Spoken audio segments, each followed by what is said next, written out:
Britain's government is responding to record levels of strikes by passing laws aimed at restricting the right of workers to walk out. Trades unions accuse the Conservative government of acting like a dictator and carrying out a horrific attack on workers' rights. Our ministers say the legislation is essential to maintaining public safety. But is the government simply trying to ban strikes?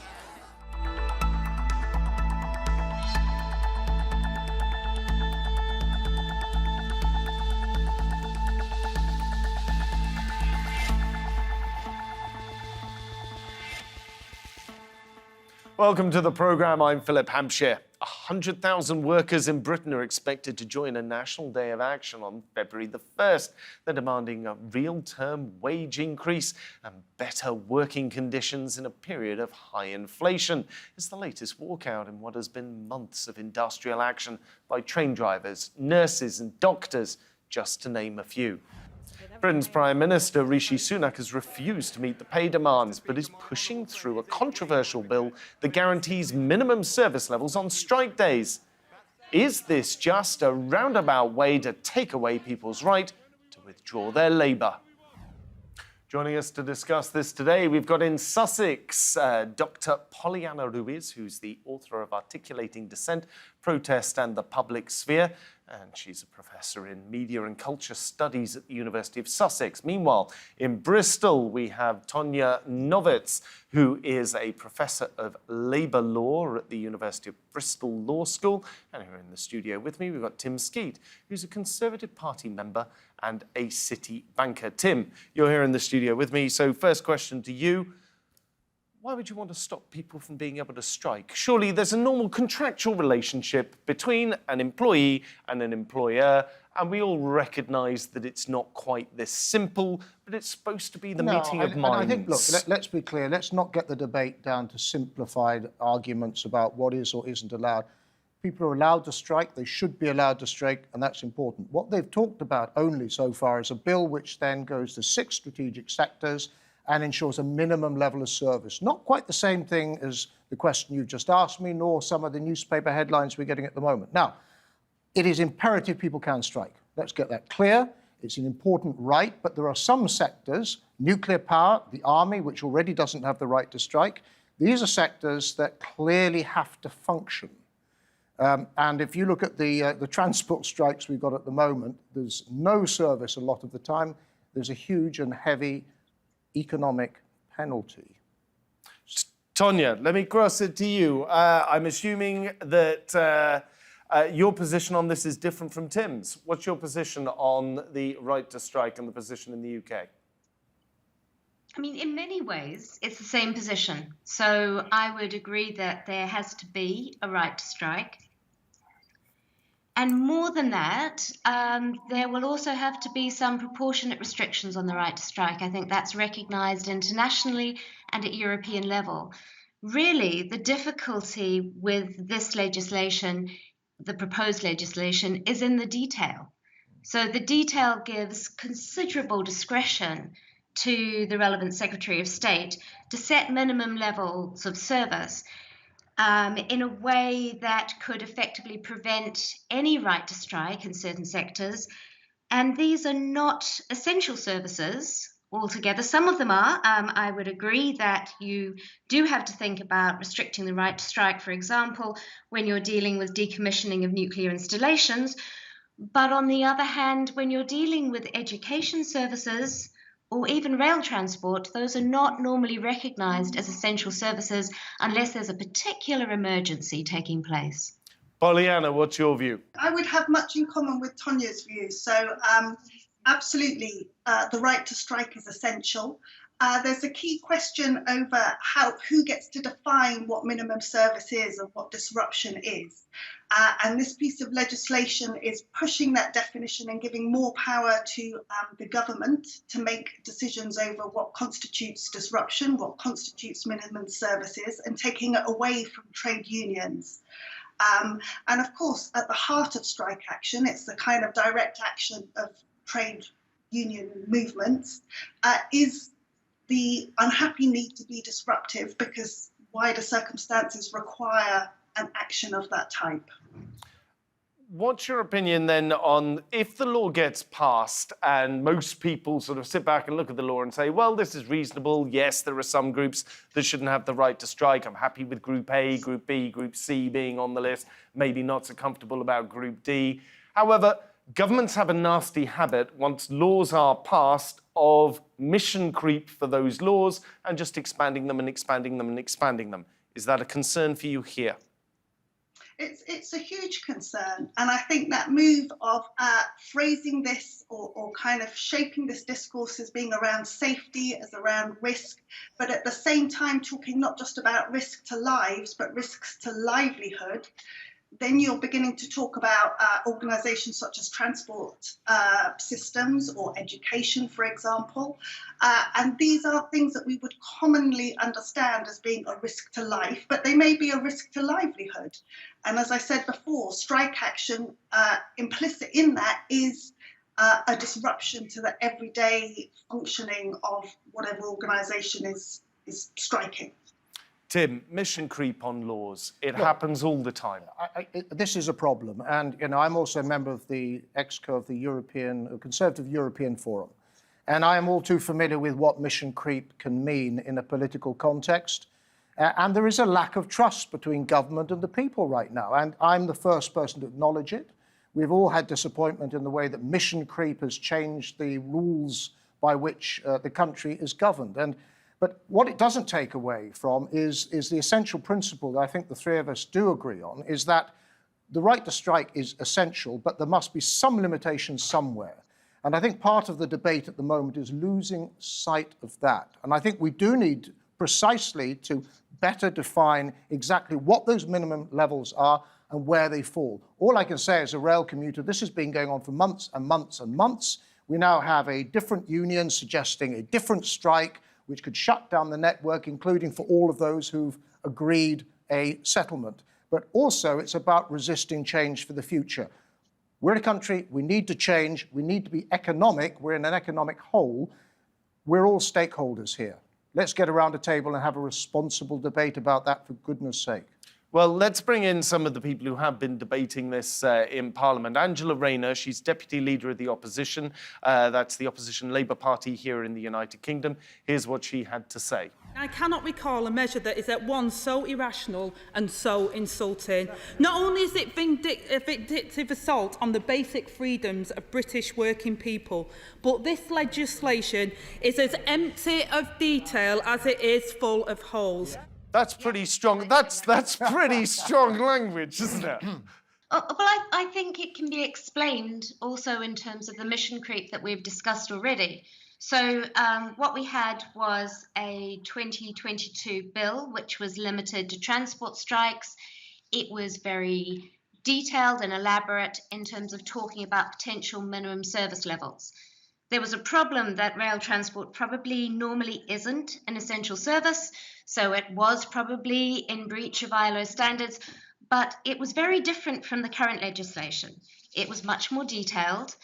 It involved the capacity of trade unions and employers to set minimum service levels themselves through negotiation and to have recourse to arbitration through the Central Arbitration Commission. So, there was going to be a very structured process, and there was very limited room for intervention by the Secretary of State. It was only if the CAC had not yet arbitrated on the dispute and there was no agreement that the Secretary of State could intervene.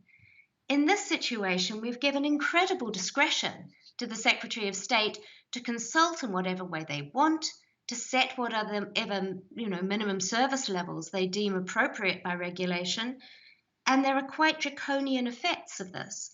So if workers are named in one of these work notices and they therefore have to perform services at work, then if the trade union in question doesn't require them to perform that work, then and exercises it takes all reasonable steps to ensure that they do so, then the trade union can be held liable. So there's going to be extensive civil liability. And more than that, the people in question will be their right to protection from automatic dismissal for taking strike action will be removed and they'll effectively be forced to work. So this is kind of a very strange piece of legislation. It's much more draconian than the legislation we saw before Parliament in November. And I do think it is really worrying. Pollyanna, how do you feel about this legislation as opposed to the previous legislation versus what was already on the books and the government had at its disposal? I mean, it feels to me that over the years there's been a consistent kind of pulling back of people's rights when it comes to strike action, and indeed with protests more widely. So we see a situation in which successive kind of waves of legislation are chipping away at the edges, and we are now at a point where we're looking at fundamental rights which are being further constricted by the government.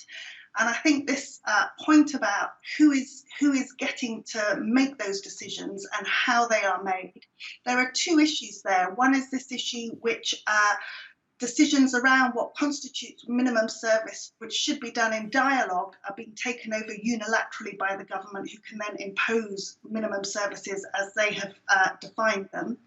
The other thing I would say is that it seems to me to be very problematic to be making these decisions now, which are going to stand in law for a period of time, when we're in the heat of different types of industrial action at the moment. And it's very easy to pull down the debate from the law and say, oh, well, look at the trains and what's happening now, or look at this, or look at that. But actually, this is legislation that is going to need to be used over the years to come. And I would say that actually we need to be making decisions around what constitutes minimum service and how those definitions are arrived at when we're not in the heat of industrial action. It seems to be a way to produce poor law, which we are going to have to deal with the consequences of. Putting you on the spot here a little bit, do you feel that this new proposed law is a backdoor or a watered-down attempt at getting rid of a right to strike? Is that your personal feeling about this law or not? My feeling would be that people's rights to protest, including the right to strike, are being challenged increasingly at the moment. I feel that it will have, quite apart from the actual legislation that comes into place, as with protest legislation, there will be a chilling effect. And protest and strike action is a fundamental and an essential part of our democracy. And if we lose that, we lose something of real value to us. So that chilling effect is really, really problematic. And I feel when you look at the press statement, it says, oh, we don't want to use this, but it is there to be used. It will have a chilling effect. It will make unions liable. It will make people contemplating strike action more anxious, more concerned, and that isn't good for democracy. Tim? Well, look, I think we're talking about protests, and again, we're trying to put everything in one bucket and say that this is all bad and it's all extreme. This doesn't do away with the right to strike. What it does, it tries to home in on a minimum service level in some nationally important industries, which wider public will most probably support. Now, where the checks and balances are matters. But again, we're talking about wider protests being eroded.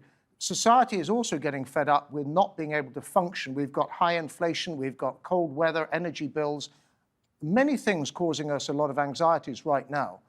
We all, as a society, need to try and get on with our lives. And we can't do it if you can't get a train and you can't do this and you can't do that. Now, I think we need a bit more balance and debate. And some protests, I mean, if you're going to talk, everyone has the right to say what they have to stand around, peacefully protest, and so on. We have to be careful about how we debate these things in public, because we're talking about small changes, about details which are being adjusted, and they will be adjusted still. And remember, of course, there's a general election in probably under 2 years' time. And Angela Rayner, who we've just heard from, I'm sure if she is in power at that point in time, I am certainly sure she will be revising all of this pretty quickly. So in one sense, the government has to be seen to be taking some action today to deal with many of the problems of today, not tomorrow. Talking about the problems of today, of course, the UK has been through Brexit. It is now trying to chart its new economic place in the world. Meanwhile, with this situation going on, We've had the European Federation of Public Services Unions. They've written to members of the European Parliament and basically said to them, look, don't sign any kind of trade deals, don't do any kind of economic business with the UK until the UK has publicly said, no, there's not going to be a problem with the right to strike. Now, it's only a marginal thing, but if you have enough marginal issues at a time when you've got CPI inflation at 12%, RPI inflation up near 20%, marginal things are a problem. They can be, but I think, look, there are much bigger problems facing all of us as Europeans. I've been on this programme before to say that Brexit was a nonsense. The consequences of it we need to face up to and rebuild the bridges to the European Union. We must do. We need to sort out Northern Ireland, which is by far and away the biggest issue facing us right now. Yes, the unions will try and suggest the Europeans reaching out to their friends here in the United Kingdom. It's a good job they do. We need that kind of dialogue. We need to see solidarity, even if I do not always agree with the detail of what they're saying. I think it's important that we are watching each other and that there is communication. I don't think that will make much difference to anything. I think there are other measures this government needs to take, the Conservative Party in particular needs to sort out, and of course our European partners need to take to re-establish the European family. And frankly, I think that's an even bigger picture than discussing whether or not there's a limitation on striking around critical industries. We're talking about some of those emergency workers and the important, crucial key workers. UK ambulance workers have been striking again as unions call for talks. We've got a clip from one of the people who's been striking there. We're here today because we've had enough. We've had enough of 12 years below inflation pay increases. We've had enough of being treated with contempt, really. It's not fair that our colleagues that are training for a long while are just not being allowed to do their job. They're not being allowed to do their job because they're queuing in hospitals, they're queuing outside hospitals and trolley beds. It's just not fair on them, and we've had enough now. Tonia, ambulance workers, very, very clearly, those are going to be, however you put this legislation together, certain groups, police, army, ambulances, doctors, they're going to be in the special category, however the legislation goes through. He's stuffed, isn't he? There's not a lot they can do. They don't have a right to strike. Well, I mean, there is no positive right to strike in UK legislation. There is only an immunity from civil liability for trade unions and protection from dismissal. So the UK is quite different from a lot of other European states which have constitutional protection of a right to strike.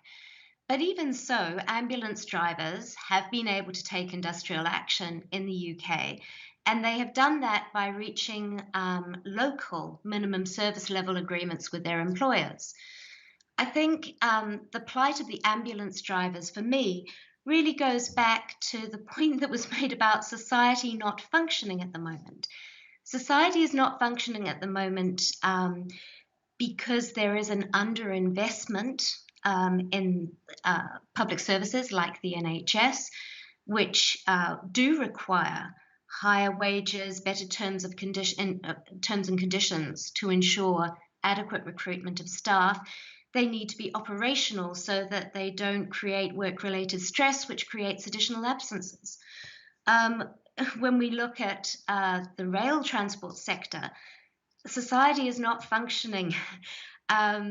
And it's not functioning, if you like, not because a few unions are taking industrial action, but more because on a regular basis, the trains do not function. They are reliant on people doing additional overtime, which has just never been sustainable. So there are some regulatory problems here that need to be dealt with. And this kind of legislation, this particular bill, the 2023 bill, is like a sticking plaster. It's being pushed through Parliament very quickly without adequate debate, and it's not going to fix these problems. Pollyanna, is that how you feel too? I would agree. And I think this not functioning of society, this isn't a surprise. This hasn't blown in here out of nowhere. We have known for years that the lack of funding into public services are going to bring us to this point. And consequently, you know, we see that the government taking action by introducing this legislation, but it's not actually the action that is required. The action that is required is for the government to sit down with unions and figure out an agreement that is going to enable us to start rebuilding a functioning society, rebuilding train systems that run, ambulance services that can unload their patients into an NHS that functions properly, with patients being able to leave for social care settings in the community. And introducing this legislation isn't actually going to help with those issues. I would argue that in some ways it's a distraction from the core conversation that needs to be had now, which is a conversation about re-establishing functioning systems in society. Tim, what do we do with the fact that a lot of these workers who are in these positions, if you're an ambulance worker, if you're a private in the army, you really are not being paid very much. And it's not even like you're being paid UK average earnings. No, you're being paid a fraction of that. Exactly. What do you do with 20% inflation? Yeah, and one of the problems we've got here is we talk about this restriction, if you like, on certain aspects of industrial action. And you're bundling everyone in together because the train drivers earn significantly more than the nurses. And the whole problems of the health service we've just had discussed here. It's an ongoing problem across many governments. People throw money at the problem, it doesn't go away. We need more money, we need allocation of different resources. And of course, the fundamental problem is if the nurses or the ambulance driver leave the profession, we have an even bigger problem without any industrial action whatsoever. And that's a given. So, I put that in one basket. And, the train drivers and the whole transport problem is a different one because, in fact, historically, they have been paid reasonably well. NHS is an investment, a society investment, and I think we all acknowledge that we need to do something fundamental about it. And that debate is not being had, and it's not a public enough debate, and I think the three of us will agree on that. And we need to rethink it. On the transport, something needs to be done there because they're not underpaid.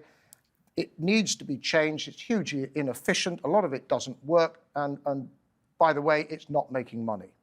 If we look around the system at the different groups that are striking and the different areas that have been underinvested in or investment's been cut back or spending's been cut in one way or another, how much of the problem that we have here is because over the last 5 to 10 years, the British government has been pumping large amounts of money into the economy through quantitative easing, through special mechanisms. It's built up an enormous amount of debt. Yeah. And so they don't have any room to maneuver. And so they're like, well, let's just clamp down on anyone who's asking for more cash. And this is clearly part of the backdrop to this whole discussion. You can't deny it. We are economically in a bit of a hole. You mentioned the dreadful B word earlier, and that has not helped either. And I think we need to be clear with the consequences of this. We have a significant problem with our borrowing. We borrow a lot of money from investors overseas. We discovered what that meant with the quasi-Kwarteng budget, which has a significant impact itself. We need to be, my background's in financial services and the financial world and the markets. And I can tell you, we cannot go on spending and spending without a viable plan for the future. It's a question of allocation of resources. Now, that's a much bigger discussion than this discussion, which is a micro discussion. But you're right, the cost of living is going up, people are suffering.